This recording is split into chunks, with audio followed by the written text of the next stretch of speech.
We can talk about reverse dieting, building muscle, but I cannot talk about orgasmic pooping. So give it up to Sean there. All right, let's dive on in. All right, so 7 steps to savagery, escape the diet confusion. So hopefully throughout this presentation, we'll learn a few of these things: how to do all this without excessive fasting, wrecking your metabolic rate, screwing up your hormones, sacrificing your energy, becoming a cardio bunny. I know a lot of people just do cardio, which is not optimal, or developing an eating disorder, which I have struggled with in the past. We're probably all familiar with this diet cycle to some extent. Sorry, man, I'm one of those guys that's always walking from one to the other. So my apologies on the front end. So we have this desire to lose weight. We cut out all the processed food, maybe even carbohydrates. We cut everything out. We have some increased hunger, and then we see some success maybe, but then we start feeling depleted, deprived. We binge, we purge. The whole cycle repeats itself. If you're a competitor, it's pretty much the same thing. You get deeper and deeper into a caloric deficit for your competition. You have the show, but then you cross that finish line, the show is over, and then you kind of fall into this negative feedback loop of binging and purging, and the cycle repeats itself. Real quick, by a show of hands, are any of y'all bodybuilders in this room? We got one. All right, that's good. That's good. So a lot of people think maybe they wouldn't work with keto because maybe they've got cholesterol concerns, bad breath, they can't have to give up grandma's cooking, got family concerns, family issues, they're not supportive. You've got the risk of dropping your performance or having low energy without the carbohydrates. So this is a graphic I found online. I like the progression here, and then all of a sudden the drop off in our current day and age as society has kind of just created this environment for unhealth. You've got the processed foods, and as you can see, we're having that slouch position. We're sitting at a computer all day, we're eating junk food, and we're getting worse. You got big food and you got big pharma working against you, and you've got all those companies in the bottom corner there that are profiting off of your unhealth and demise. So you've got the odds stacked against you, so to speak. And if you look into mainstream diet and culture and what the narrative suggests, it's all about calories in, calories out, energy balance, eat less, move more. That kind of lent itself to the flexible dieting if it fits your macros approach, which basically suggests if you eat your macro goals, your caloric allotment for the day, you can comprise that of any foods you wish and fit those foods within your macros. And that way of thinking suggests that if you are overweight, you are obese, you aren't healthy, then you're clearly doing something wrong. It's all your fault. If it was that simple, though, we probably wouldn't be plagued with this obesity epidemic chart you're seeing on the screen now. And this data was from 2014, so 10 years since then, it's only gotten worse. There's only more red on that map now. But as Sean pointed out, maybe you're not obese, maybe you're not visually overweight, but that doesn't necessarily mean you are metabolically healthy. So we have a increasing rate of metabolic dysfunction in people that are also not overweight. And I was sitting at a conference, I was speaking at a conference, I was on the food addiction panel at Hack Your Health, and there was 5 of us. We were talking about disordered eating tendencies, things of that nature, and most of them were taking the approach of pointing their finger at big food, at big pharma, at all these things that are working against us.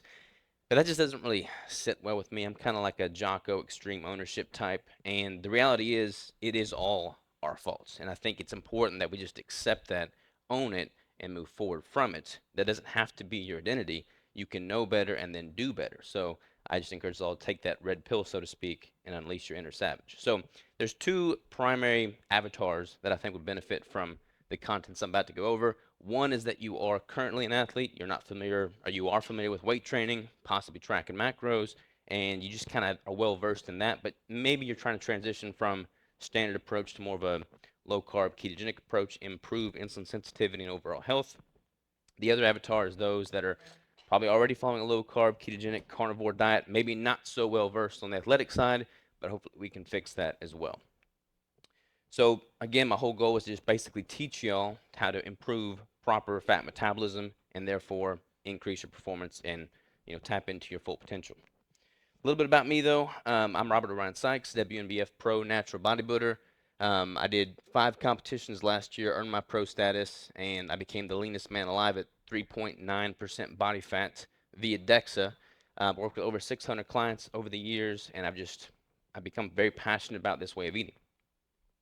Didn't start out that way though. I was 115 pounds, soaking wet. This was me when I very first started training. That's my uncle beside me. I was working for him during the summers, and he taught me how to do a bicep curl, and the rest was history. I used to fall into this mentality of eat big to get big, and I got really big. I'm 5'7". I say 5'8". My wife says 5'7". We'll call it 5'7.5". All right.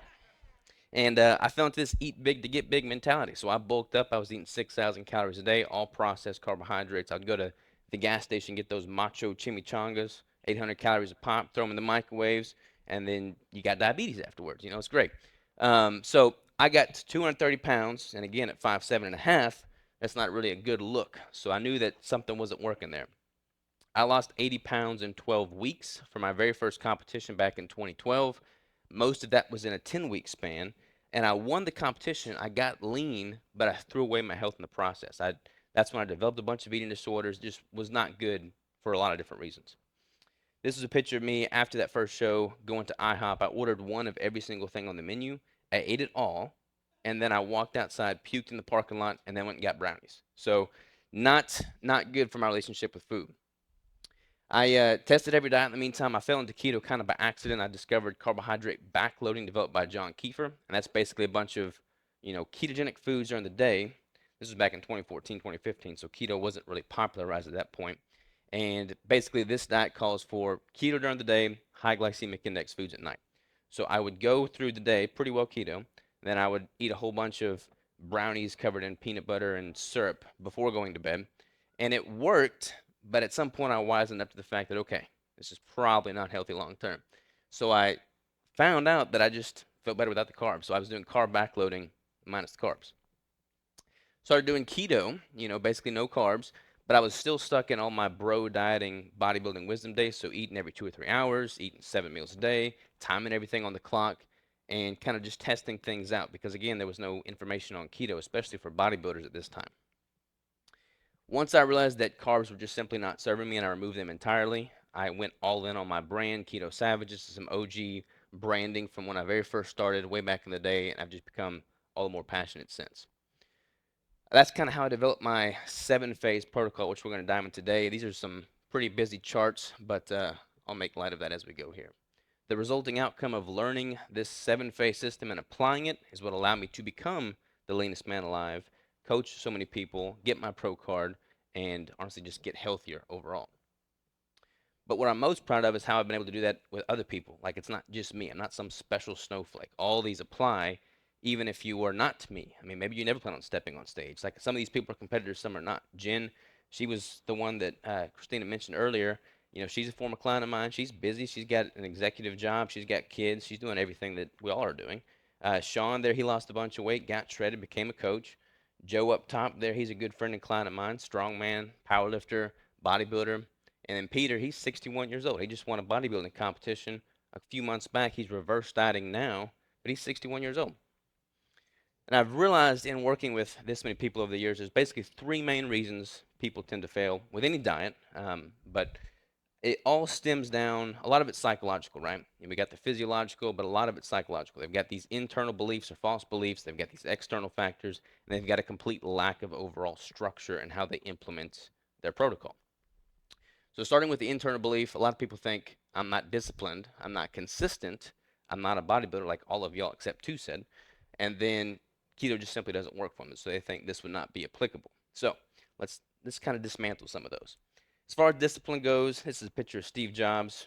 May have known of him. He's a pretty successful businessman, and he wore the exact same thing every single day because that allowed him to focus on what his priority was, which was growing Apple. He wore the same thing every day, except in 2001 looks like he liked brown shoes instead of white shoes. But for the most part, everything, same day, every day. And that allowed him to focus on what the priority was at hand. And so many people don't do that. Like, when it comes to food, an example of this would be simply meal prepping your food. Like, if you know exactly what you're going to eat, if you have it ready to go in the refrigerator, you can remove that decision fatigue because willpower is a very finite resource. You may start off the day going strong, going hard, feeling good, feeling motivated, but as the day progresses, as you make more and more decisions, that willpower gets depleted and you are more likely to cave. When I'm in a competition, like, I've got all my stuff prepped and ready to go, I don't have to allocate any bandwidth towards what I'm going to eat that day. I don't have to eat something and try to retroactively track it. Like, it's just done, it's accounted for. Consistency is an interesting one because People struggle with this all the time. It's kind of crazy. But like honestly, how you think about it is key. When people think of consistency, they think of power of compounding, compounding interest. That top typically brings up images of like retirement accounts. Hopefully y'all have retirement accounts or some sort of compounding, wealth. If you start early and add to it a little bit over time, you grow into something impressive. You go into something that sustains you. The same is true with our habits and routines. What we eat, how we move our body, it's all power of compounding. If you build the right habits in place now, have this longevity view towards. Don't think about trying to look a certain way in 2 weeks. Think about how you want to look and feel and function when you're in the latter stages of your life. That's all because of what you do today and compound over time. Unfortunately, the same is true in reverse. So this one kind of hits home because we've all got family members that have likely suffered from some type of neurological disease state, Alzheimer's, dementia. There's a reason they're calling that type 3 diabetes right now, because basically what's happening when you have, type 2 diabetes and you see people starting to get their toes amputated, they're going blind, it's because of the glycation, their capillary cells there. Same thing's happening in their brain. That's why they're calling it type 3 diabetes. But that is because of what decisions they've made leading up to that point. I've got grandparents right now that are starting to slip, and it's like every time I go visit them, they say the same story 5 times now, you know? And maybe it's a great story, but it's not that great of a story. So, how you make your choices and decisions now impact you for better or worse. So, I just hope that it's all for the better. Now, that bodybuilder question. This is an AI generated image of bodybuilders. They're both bodybuilders, those on the left, those on the right. You are either building your body with the muscle that's going to act as that longevity organ, the habits and routines that lead to your betterment, or you're building your body with the habits and routines that lead to your disease, decay, and demise. You're a bodybuilder either way, whether you plan on stepping on stage and competing as one or not. But I need everyone to think of themselves as a bodybuilder. So I'm going to ask one more time. Who in this room is a bodybuilder? That's a little better. All right. Now, what about the argument of keto just wouldn't work for me? There's a reason there's no cave paintings of salads or hot pockets or any of the things you see out there these days. We grew up and evolved as a species eating quality fats and proteins derived from animal sources. Like that was our lifeblood. That was what allowed us to grow into the people that we are today. So if you are a human being, which I'm pretty sure all of us are, the ketogenic diet would work for you. Now, when we talk about external belief systems, oftentimes that comes to, your circle of influence, your career path. People have all kinds of excuses to why their career won't allow them to eat a certain way. Talk about limiting factors around the cost of quality foods and just this fear of the gym in and of itself. So when it comes to friends and family, this is a tough one because we've all got, the social events, the Thanksgivings, the Christmases, the birthdays, there's a reason to celebrate with food for every event these days. It seems like people gather around food. That's what our society has always done. And that can potentially cause some rift between people. I was not the desired most favorable person at Thanksgivings when I first started this diet because I would turn away my Aunt Alice's, rolls and cinnamon cookies and all that kind of stuff. But the reality of it is, if people are in your inner circle and they truly care about your betterment and well-being, that relationship should not be predicated on the food that's on your plate. And if it is, then that's probably not much relationship to begin with. So stick to your guns on this one. And if their desire for you to eat and just coddle food makes them feel better towards you, then they're in the relationship for the wrong reasons. And that's going to be easier said than done with certain people, obviously. But be be firm in your beliefs. Like my parents frowned on me removing carbohydrates in the beginning. I've been doing it for 10 years now. I haven't had carbohydrates in 10 years. But now my mom's doing it and she's way healthier now. So like be the example that you want to be and then they will recognize your success and they'll start asking questions. They'll start following suit. They'll start genuinely wanting to learn more because they recognize how much better you feel and function. When it comes to the lifestyle factors, the career component, a lot of people talk about traveling. Like I'm traveling all the time. I travel all the time. When I'm in a competition prep, I literally have a Yeti cooler bag full of all my prepped meals that I'll take through airport security. And every time they make me stop, take it off, they go through all the x-rays, and I got to tell them what all this stuff is, but they always let me keep my food.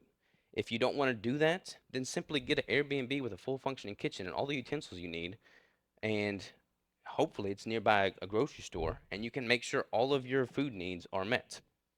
It's all about how much you want it. You can make anything work for you if you put in the work. What about the too expensive argument? So, yes, quality food is expensive. Quality anything is expensive. That's why it's got to be an investment. But realistically, price is not a limiting factor for eating real food. I mean, eggs are definitely more expensive now than they were 10 years ago or 5 months ago. But yeah, but you can make that work. I literally just got, like, I'm in a pretty small town and everybody knows everybody there. So I found out who the local beef guy was, the local poultry guy, the local lamb person. Now I've got hookups for all locally raised, grass fed, grass finished foods, pastured pork. I got a whole hog that I picked up from the processing plant earlier this week, at 350 a pound hanging weight.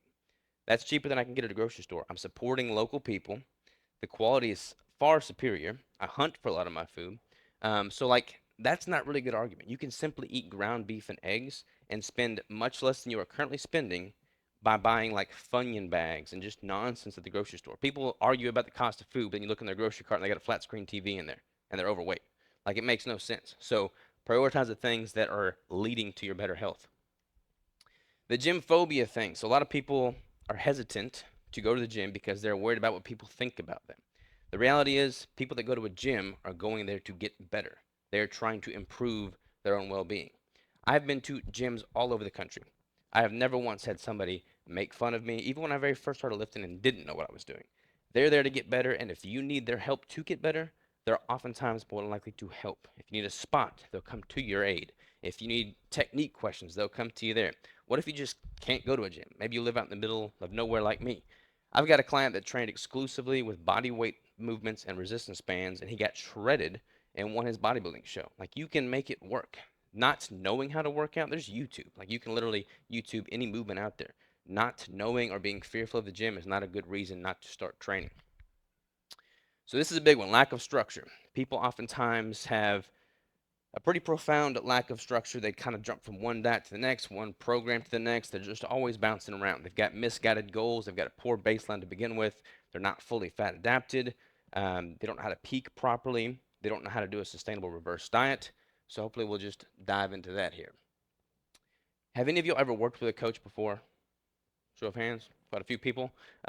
When they ask you, what is your goal in working with them? I'm going to venture a guess that most of you will say, I want to build muscle and lose fat. Everybody wants to do that. The problem is, you can do both simultaneously, but you're not going to optimize for either because they're kind of competing for one another. In order to optimize lean tissue gain, you need to be eating more food because you got to give your body more building blocks to create more tissue, more muscle. If you're trying to optimize fat loss, then you ideally need to be consuming less food to optimize the mobilization of that stored body fat. So building muscle, losing fat at the same time is not optimal. They oftentimes have very poor baselines to begin with. So they've been chronically under eating. They don't have good metabolic markers. Their hormones are in a state of dysfunction because they've been chronically under eating. So not having a good baseline is not a good candidate for going into a fat loss phase. Not properly fat adapted. So if you measure with a blood ketone strip and it shows zero point 0.5 millimolar or greater, you are technically in ketosis. But that is a very different thing from being fat adapted. So this is a graphic here, just kind of shows some of the biology behind what's going on. There's something called MCT transporters, monocarboxylic transporters. They help shuttle pyruvate and lactate through the body. Those same pathways also help shuttle ketone bodies. We're pretty much born in a ketotic state, and then from there we pretty much start getting fed diets inundated with like fruit purees and like junk food. So most people spend the vast majority of their life carb dependent. It's not going to shift immediately going from a carbohydrate dependent glucose source of fuel to fat and ketones. Like, ketones can cross the blood-brain barrier. You can power your cells. You can use fats metabolism to replenish and replete muscle glycogen, but that does not happen instantaneously. So not being properly fat adapted is a major issue that people have not yet figured out. A lot of people think of this pie chart when they think of a ketogenic diet. They just have a set it and forget it philosophy. 70% of my calories coming from fat, 25 from protein, the remaining from carbohydrates. I don't ever keep my macros constant. Like, I'm changing them on a weekly basis. So just having this set it, forget it mentality is not really going to bode well for optimization. This is a picture of me at Worlds competing at the most competitive bodybuilding show in the natural realm in the world, and that was peak week. Now, again, most of you are not competitive bodybuilders, but peaking is what bodybuilders do when they're trying to like bring that last little bit of polish the day you step on stage. Reverse dieting is key because I see this common issue more so than anything else. Most of my clients are not competitors, actually. Most people have chronically undereaten the majority of their life, and then there's a lot of similarities between that and a competitor that's dieted down for show, down-regulated their metabolism, down-regulated their hormones. They can't maintain that look. They can't maintain that peaking, physique for any significant period of time because it's not healthy. It's very similar to what people are doing when they're chronically undereating the vast majority of their life. Then they have to reverse diet up from that. Just as a competitor cannot stay at that lean physique indefinitely, somebody cannot stay at a chronically depleted, metabolic, hormonal, or caloric state and thrive indefinitely. When you go into a reverse diet, it's basically the reverse of dieting. Not having a plan is kind of akin to going to hike up to the peak of Mount Everest, reaching that peak, and then rather than descending gradually back to baseline, back to a normal homeostatic state, this is the equivalent of just jumping off the edge of Mount Everest. I don't really encourage that for anybody. So those who know do, those who understand teach. So hopefully we can teach. This is my 7-phase protocol broken down. It's kind of small probably from y'all's standpoint, but it's got 7 phases. And what I really want to point out here is that here in the beginning, the baseline, that green line represents my body weight. The blue line represents my body fat. The red line represents my calories consumed. So as I'm going through these phases, my body fats, my body weight, and my calories are at their lowest here, when I'm competing, when I'm at my leanest, but then I reverse diet up to a healthy baseline. What I want to point out, what's so significant here is that my body weight here is still lower than it was at the onset. My calories, my body fat rather, is still lower than it was at the onset. Yet my calories in red are higher than they were at the onset. So if you cycle through these 7 phases correctly, whether you are a competitive bodybuilder or not, you have found the proverbial fountain of youth because you are now able to get better every single time you cycle through them. You improve your starting position and your stopping position. This is how you get better over time instead of get worse. There is no such thing as maintenance. Maintenance is a myth. Father Time is working against all of us here. We're all getting older every single day. You are either getting better or you are getting worse. This is the framework that allows you to get better over time. So, breaking those down, phase 1 is all about establishing your baseline. This is when I have people get their blood work done, see what their lipid panels look like, see what their hormones are like, seeing what their calories consumed on average consists of. If they've been chronically undereating, they track that, and I find out that they're only consuming 1,000 calories a day, their baseline for going into a fat loss phase is not optimal. So we have to start with the reverse diet. If they're at a healthy baseline, then they're a much better candidate for optimizing fat loss, and they can actually do so in a sustainable, healthy manner. There's a bunch of online macro calculators, and everybody's got one. I've got one, and they're great, but they don't take into account your dieting history. They don't take into account a lot of things. They don't take into account your hormones, your metabolism, any of that stuff. So just simply tracking to see what you're consuming and how your body's responding to that is going to be much more insightful than any online calculator. Phase 2 is all about establishing a protein threshold. So it's interesting. I've been in the keto space long enough now to see the transition of how the space views protein. In the early days, it was like people were fearful of protein and they were worried about gluconeogenesis. So they would keep protein very low to optimize ketone production. Now protein is in its limelight and everybody's saying eat more protein, eat more protein, eat more protein. You can't have an upper cap to it. But you can, because if you've only got so many calories to work with and you're consuming far too much protein relative to dietary fat, your body is not going to function optimally. Because as we were saying earlier today, protein is not a great substrate for energy. It's going to inefficiently create glucose via gluconeogenesis, and you're not going to be metabolizing fat optimally for fuel. So what I'll typically do in phase 2 is start my clients at a relatively high fat ratio, so about 80% of their calories coming from fat, and then I'll start titrating their protein up while I titrate their fat down until I find their own unique protein threshold. Now, a lot of people look at this and be like, well, what if I've got a lot of fat to lose? Do I need to be consuming much dietary fat? And the reality is, if you are not yet deeply fat adapted, you can have a whole bunch of stored fat, but if your body does not know how to efficiently leverage that, then you're going to feel terrible. Your performance is going to suffer. You're going to lose lean tissue, and you're going to fall off the bandwagon. So having that time to figure out what your unique protein threshold is key. Now we've talked about the calories in, calories out equation here, but there's a whole bunch of other intangibles. That's going to boil down to your hormones, your excitement for the diet, the quality of the nutrition you're consuming, and how sustainable it is. So yes, people can lose weight by eating Twinkies. They've done studies that show that, but their hormones are in a wreck when they do. That's not sustainable. They lose lean tissue. They get worse and worse and worse. They become hangry. Once you become hangry, it's going to be very hard to maintain any type of diet. So making sure that you optimize the drop in calories via the most nutrient dense foods you possibly can, the better this whole experience becomes. If you are able to function with the calories you're consuming, if you've only got so many calories to work with, it only makes sense to consume the most nutrient dense sources of foods, in my opinion. Like if I've only got so many calories to work with, I'd rather be, filling that void with foods that my body can metabolize and use and perform with, as opposed to those macho chimichangas from the grocery store. Now this is a AI generated picture of refeeds. So refeeds are interesting because a lot of people think refeed, they just think like a free for all you can eat food fest. And that's not really what you want to think of when you think of refeeds. Refeeds are great in the context of a decreasing caloric intake because they allow a temporary bump in food, which is going to have a corresponding increase in metabolic rate. From a psychological standpoint, it makes dealing with that decreased intake much more sustainable. But I typically only increase fats and proteins. I only increase fats and proteins. Like a lot of competitors will have these carb up days. And again, I haven't had carbs in 10 years. So you can benefit from strategic periods of refeeding via a bolus dose of fat and protein. This was a picture of me during one of my peak weeks. This is peak week if you're competitors, again, when you're getting ready to step on stage. Or typically on Saturday, and I'll manipulate my electrolytes slightly. I'll manipulate the distribution of fats and proteins in my diet. I'll have that refeed, and I'll peak healthfully. A lot of competitors will have these carb loads. They'll cut water. They'll dehydrate. They'll have a sodium load.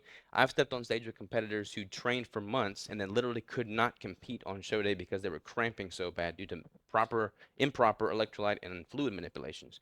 You don't want to do that. All of those variables get removed from the equation when you have no carbs coming in to provide noise to the equation. Now, if you're not a competitor, how does having a peak week apply to you? Think of a peak week as if you want to lose weight for a wedding, if you want to get dialed in for a photo shoot, if you want to look the best you can for a vacation. You have to have a finite end to your strategized fat loss phase, or else you are going to become victim of constantly, chronically dieting. So whether you are a competitor that steps on stage or not, think of this as your peak week. Figure out that date on the calendar where you will decide, okay, I'm transitioning from a fat loss phase to a building phase, and then hold yourself to it. Reverse dieting. So this is when people really go off the rails here. I gained 24 pounds in 24 hours after my first competition because I went to Red Lobster and ate a lot of food. And it totally wrecked me. And that's kind of where all those eating disorders came in. A lot of people don't reverse diet properly because they don't know how to do it. If you've been chronically under eating the majority of your life, and in doing so have down regulated your metabolic rate, you have hindered your training's ability, which in turn is going to mean you are losing lean tissue. You become catabolic. You have to reverse diet out of that. You have to improve your hormone function. And you do that by eating more food. There's like this negative connotation with eating more and higher calories, but think of that as fuel. You only got so much fuel in your tank, and if you are constantly limiting what your body has coming in, you can't possibly function at your highest self. So reverse dieting and bringing that food intake back up to a healthy, sustainable level is key. Baseline and beyond is basically where you transition to a caloric surplus. Again, kind of going back to what I said earlier, in order to optimize lean tissue building, you need to be eating more than you're expending. And that's going to come at the cost of some body fat. That's okay. I could not maintain 3.9% body fat indefinitely. I'm typically at about 16, 17%. It's about what I am right now. This is my typical walking around weight and body fat. I am way healthier now than when I was at 3.9% body fat. My hormones are significantly better. When I got down to 3.9% body fat, all with a ketogenic approach, I was 32 years old at the time. My total testosterone, 83. 83. I don't know why my wife stayed with me. Um, but It's not healthy. Like cholesterol is a precursor for testosterone. And if you don't have enough food coming in, if you don't have enough fuel coming in, if you don't have a healthy amount of adipose tissue on your frame, your hormones, your metabolism, your caloric baseline all takes a hit. And the vast majority of my clients are middle-aged women who never plan on competing but have been chronically under-eating for the past 30 years of their life. And that, ladies and gents, is a recipe for disaster. So when you transition to a surplus, it is hard psychologically to see the scale weight going up, to see your, you know, abs diminish, to see things start to get a little bit more curvature than you're comfortable with. But if you are looking at performance metrics, if you are seeing your resistance training improve, if you are seeing the numbers that you're pushing in the gym get better, then that kind of like eases that blow because you're getting better. I spend more time in a building phase than I do in a fat loss phase because it takes longer to build muscle than it takes to lose fat. Again, muscle is our longevity organ. So if you can see improvements taking place there with a building phase, then you're going to be in a much better spot to transition into a fat loss phase at some point in the future, and you're going to have more calories to work with. So I've kind of dabbled a little bit in AI, not much at all. To me, it's just a bunch of aliens.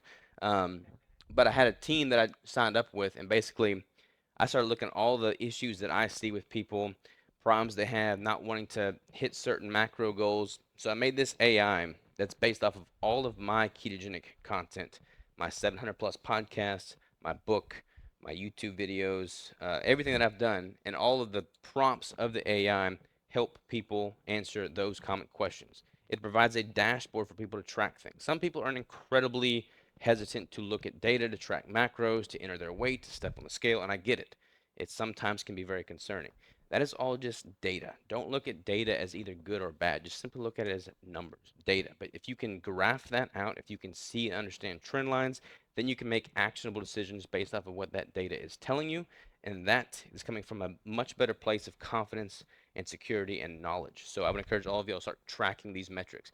And if you're eating a standard American diet now, which I don't think any of us are, but you can totally improve your health eating intuitively, like somebody spoke about earlier today, eating a ketogenic, carnivore, primarily fat and protein diet. But if you're wanting to take it to the next level and bust through a plateau, what can be measured can be managed.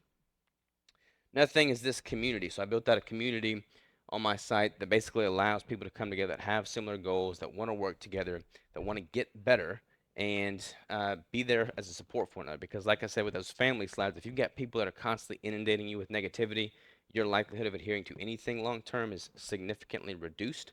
So, having the people in your corner that care for you for the right reasons is key, which is why I'm so excited about this community that we built. And then I built this course that literally just launched about a month ago that takes all of the tactics that I've kind of alluded to today and put it out into 150, almost 200 videos of very, descriptive how-to. So I've just told you the strategy of the 7 phases. This is all about the tactics, like how to implement those. And again, this is like almost 200 videos. All of that's on ketobodybuilding.com. That's where you can find me. Keto Savage, ketobodybuilding.com. But I've intentionally tried to be really quick with this so I can open it up for Q&A because I want to have dedicated Q&A time, especially when it comes to reverse dieting because, again, y'all are my primary demographic of people that need and would benefit from reverse dieting. So with that said, hit me up with some questions. Anybody got any questions? I'm sorry. Arkansas. Yep, yep. I actually was born in Minnesota, but my dad couldn't stand the thought of me being born a Yankee. So when I was born, he went to my family farm in Arkansas, shoveled up a bunch of dirt, brought that back to Minnesota. So when I was born, I was literally placed on a pillow of southern soil. Yeah, pretty crazy. Don't forget we have Q&A at the end too with a lot of our speakers. But who else has a question so I can give you the mic? Anybody? No questions? Come on. There we go. Really? What you got? So with the reverse dieting, Hmm. um, so speaking from my personal experience and having tracked calories for a gazillion years, in the recent past, I've decided to not track anymore and eat more.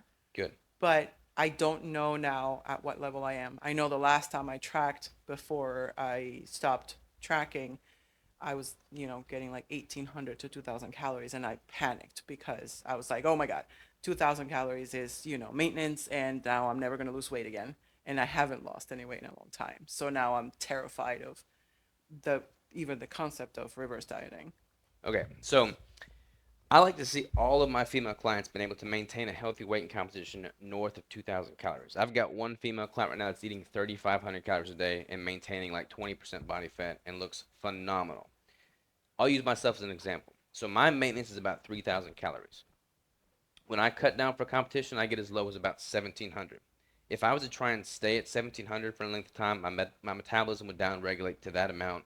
And for me to get any leaner, I'd have to go any, even lower. And then at that point, my hormones are tanked. I don't want to be at 83 total testosterone for long. So now I bumped that back up. And I had a period of time after my competitions where I got as high as like 6,000, 8,000 calorie days for a few times. But my body handles that fairly well. I did get higher in weight than I am right now. I kind of peaked at about 200 pounds, and I'm kind of settling down at around 185 or so. But for females, I mean, the same thing applies again whether you're male or female. Like you have to have a period of surplus. So for you, try and push it up to like 2,500 calories. But if you're doing that in tandem with weight training, then you're going to basically partition how those calories are being used. And rather than it adding a bunch of unnecessary body fat tissue, it's going to primarily be going towards lean tissue. And that's what you want. If your strength markers are improving, if you're able to implement progressive overload with your training, and give your body more stimulus and reason to add more tissue, it will. And then the more muscle you have, the more metabolic rate you have to work with. So then when you transition to a fat loss phase at some point in the future, you shouldn't have to take your calories as low to allow you to get even leaner. So don't don't chronically restrict. So many people are constantly in a fat loss phase or maintenance, but again, maintenance is a myth. People need to spend more time in a surplus than a fat loss phase. I did 5 shows last year. I won't compete again until probably 4 or 5 years from now because I need to spend more time building lean tissue so that when I do lean down, I look and feel and function better than I did the last time. So don't get stuck in this constant restrict, restrict, restrict mentality because it's only going to come back and bite you in the butt. What you got? I'm coming over. I have a question. You said something about protein and eating too much protein at one time, or can you explain that a little bit, Yeah. So please? again, this I've kind of gotten myself into trouble in some circles because they're just all giving protein a halo right now, and protein is incredibly important. I would not ever recommend people eat deficient amounts of protein. But if you are trying to optimize for fat metabolism and you've only got so many calories to work with, then that's pretty much going to have to either come from fat or protein. And if you're taking in too much protein relative to dietary fat, then you're not going to have efficient energy sources to fuel your training, which is going to preserve your lean tissue and therefore your metabolic rate. So that's why I typically start people with a higher fat ratio, lower protein, get them more deeply fat adapted because our bodies are very smart. Like they're going to make the most use of the substrates we provide them. So if we're giving our body carbohydrates, they're going to become glucose dependent. If we're giving our bodies just a ton of protein at the expense of an ample dietary fat, then it will inefficiently create glucose through gluconeogenesis. If you give your body ample dietary fat, then your body's going to prioritize fat metabolism and ketone production. So I'll start people high fat ratio, lower protein, not necessarily low, but lower, and then I'll increase their protein until they start to exhibit signs of GI distress, brain fog, massive reductions in ketone production, increased blood glucose, things of that nature that would suggest to me that they've reached their personal threshold. And then from there, I taper both fat and protein further. So, what else we got? Anything else? Yes, sir. Coming. For those of us who don't aspire to be on a stage, do you still recommend some kind of cycling? I mean, you're in 100%. a Absolutely. 4-year building phase, Yeah. uh, but we're not, nobody's going to cut down to the levels that you are, but some kind of a cycle? Yeah. The thing is, like, I'm taking it to the nth degree as an extremist, trying to become the leanest man on planet Earth. And I did that. But that's not what the vast majority of people are trying to do. But I'm still a human being. And these principles apply to all human beings, whether you step on stage or not. You don't have to take it as low as that body fat percentage, but whether you are male or female, you will benefit tremendously by giving your body time in a caloric surplus and prioritizing lean mass gain during that cycle, and then transitioning into a fat loss phase in which you were at a deficit. There's so much benefit to be had in having this modulation approach. The body benefits for certain things when it's in surplus and benefits from certain things when it's in a deficit. Maintenance is a myth, so do both and do so at like a healthy revolution between the two. Ideally, more time in a surplus than a deficit, because again, it's harder to build more muscle than it is to lose fat. But if you prioritize that, your ability to lose fat is going to be significantly improved. The problem is people don't ever give themselves time in a surplus. They're just kind of playing around at zero, and then when they drop into a deficit, their body is hesitant to improve, hesitant to lose fat, hesitant to preserve muscle because you haven't spent that time in the surplus. There's a perfect yin-yang relationship there. The better you are in one, the more the other will improve, and vice versa. Anything else? One more. We got it. What you got? You were talking about lifting for, building muscle and stuff. So you briefly mentioned cardio, which is what we're all told to do. And I personally don't like cardio just because I don't like repetitive movement. But I do, for example, really enjoy my water aerobics class. I don't know which one that qualifies as, and if do I need to then also do lifting or just something like that work? Everybody would benefit from lifting. Everybody would benefit from resistance training. And that could look different for different people. Like maybe resistance training to you is going to the farm and picking up 50-pound bags of dog food and doing whatever. But like everybody would benefit from resistance training. Resistance training provides a stimulus to the body that gives it reason to build and preserve more lean tissue. As far as cardio goes, I like to treat cardio as a minimum viable dose. When I'm trying to change my body's composition, lose body fat, and build muscle, I'll manipulate cardio as kind of like one lever to pull, especially if most of my manipulations are coming from nutritional changes and my body starts to plateau a little bit. I'll increase cardio slightly to kind of just urge it to, lose some more fat, but I treat it as a minimum viable dose. I got down to 3.9% body fat doing 1 or 2 20-minute sessions of cardio a week on the Stairmaster. I never do more than 20 minutes at a time, 25 tops, and it's never more than just once or twice during the week. I'll do cardio more so just because it's like a psychological form of meditation for me. Like that is where I'm using my cardio. It does improve cardiovascular health and fitness, so you don't want to be doing a set of squats and be so out of breath because you're so cardiovascularly unhealthy that you can't optimize for that set of squats from a resistance standpoint, but always prioritize resistance training over cardio from any type of body composition change standpoint. You're going to burn more calories, build more muscle, improve your metabolic rate, improve your hormone function, increase testosterone, all those things much more so from resistance training than you ever will cardio. So I'm not a keto person. I'm here with my wife. Do I need this or? But I'm 47 and we're looking at the big picture. And like, so I raised my hand for things that I've done when I was younger. So my question is, as a little bit of information sometimes is overwhelming too much, but your resting heart rate, what is your resting heart rate if you don't do a lot of cardio? And then how does that fall into the big picture of longevity? Because my understanding is the better resting heart rate you have because you're making your heart work, the better it is for longevity if you're not doing a lot of, not cardio per se, but like the gentleman before you said that he's sprinting, right? So that's cardio. Yeah. So what is your resting heart rate, and where do two people that are keto people, how would you two argue that out, or would it be the same argument? So my resting heart rate is typically like, I think I've clocked it as low as like 35. That's crazy for not doing cardio. Yeah, like I'll go to the doctor to get like a checkup on occasion, and they'll put the thing in my heart, and they're like, "Are you still alive right now?" So yeah, it's typically like 45 to 50, but like I've seen it as low as 35. So my resting heart rate's good, and I still will do a little bit of cardio. Like I like trail runs. I'll do like a mile trail run from time to time.